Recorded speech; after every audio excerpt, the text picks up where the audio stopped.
What's up, losers, and welcome back to Zero Loser Studio, the only channel where you can expect me to play a corrupted 2001 Lilo and Stitch game one week and thirst over slasher movie killers the next. Cue the new spooky intro song.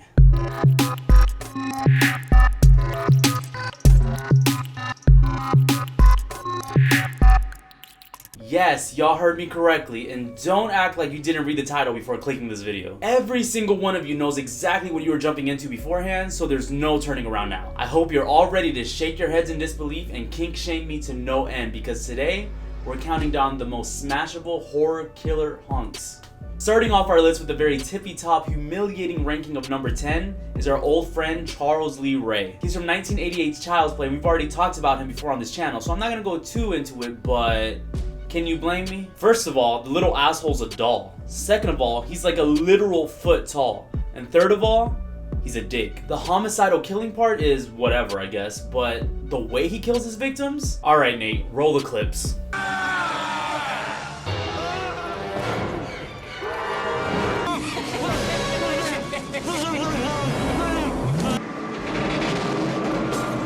my God! No, stop!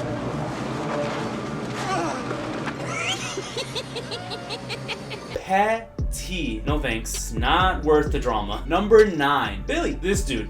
Yeah, again, another doll, but this time with an even more busted ass haircut and a concerningly pale complexion. He first appeared on the big screen back in the OG Saw movie in 2004 and has had a few slightly altered looks since then, but nothing to help move him into a better ranking on this list. By the way, have you guys actually seen any of the Saw movies? Is anyone actually able to follow the elaborate storyline without having to watch an hour-long explanation video on YouTube? Please let me know, because I haven't met a single person that has. Number 8 on this list is debut appearance, Hellraiser 1987. This guy is ugly. He's covered in needles, hence the name Pinhead. Not a huge fan of the movies either, so I can't even villain worship him correctly. Still cuter than a kid's toy or a ventriloquist doll. 7.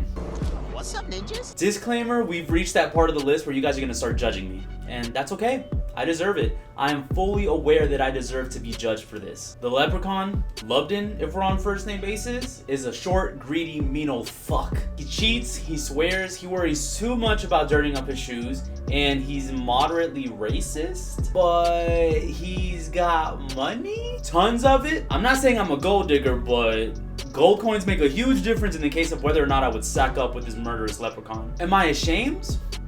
Not if it gets me financial stability. Okay, so for some of the remaining killers, I actually got some help from you guys and ran a poll over on Twitter for your opinions. You were actually pretty quick to choose or reply with a completely different character. Kudos to the person that decided that they wanted to cuff Jack Skellington from A Nightmare Before Christmas. I wish I could someday be as brave as you. But anyways, absolutely none of you voted for Freddy Krueger, which is why he's number 6 on this list. Come on, y'all, he ain't that bad looking. But I do guess that knives for fingers can be a little bit of a turn off. He's a funny dude though. He's been cracking jokes since A Nightmare on Elm Street back in 1984. Only one of Wes Craven's horror gems. But my favorite Freddy has gotta be this one. This is it, Jennifer.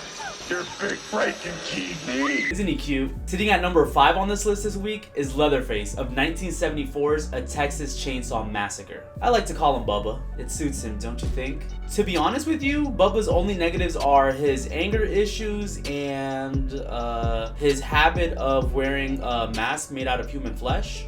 I'm not too sure of his family or how I'd fit in with them either, but that's all stuff we can work out later. I've always thought of moving to Texas. Is it too early to pack my bags? Okay, number 4.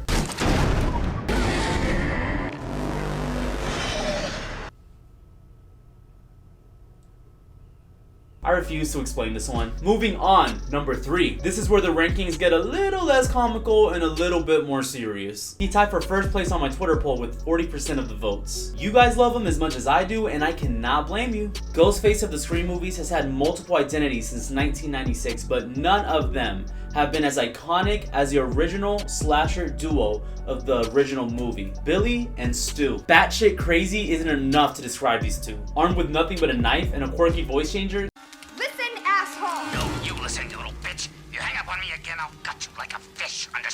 Ghostface is one hard dude to outrun, and there's just something about that ghoulish mask and those black robes. Again, You guys voted for this. Now it's time for the runner-up. It was already a close one for me, and it was voted the most by you guys alongside Ghostface. Number 2 goes to the Crystal Lake slasher himself, Jason Voorhees. The original Friday the 13th film came out in 1980, but the main antagonist of that one is Jason's vengeful mom, Mrs. Voorhees. It isn't until the sequel that came out in 1981 that we got to see Jason as the machete slashing dude that we know him as.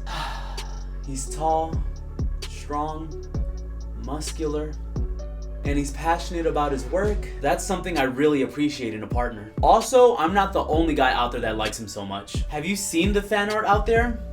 The skill and time that people put into drawing this guy is impressive. The most recent Friday the 13th movie is the reboot that came out in 2009, but something tells me that we're gonna be seeing a lot more of Jason in the near future. And now, losers, we've made it to the number 1 slot. My absolute favorite horror movie killer and the number 1 man that I'm most likely to shack up with. Ooh.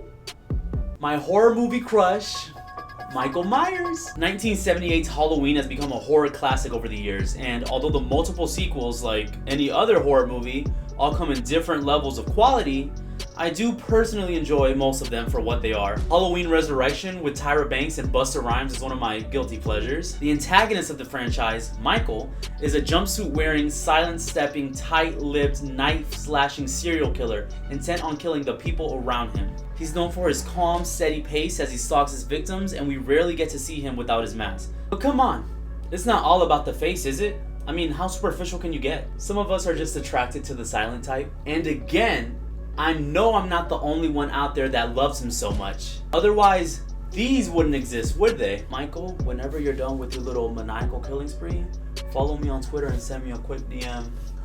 And with that, we finally made it to the end of the video. It was a weird one, and hopefully you guys did enjoy seeing me make a fool of myself. And if you did, don't forget to like and comment on the video. Also, subscribe so you don't miss out on any new content. We post new videos every single Friday at 4 p.m. Eastern. I promise, not all of our videos are a weird one like this one was. Also, if you didn't notice, all of the beautiful fan art today was made by the lovely Rotten Carcass. If you're interested in checking out any of their gorgeous creations, the artist link is down below in the description box. Go ahead and click on it. Go, hurry up, click. That is it for this Spooky Weeks video. And with that, I'll see you later, losers.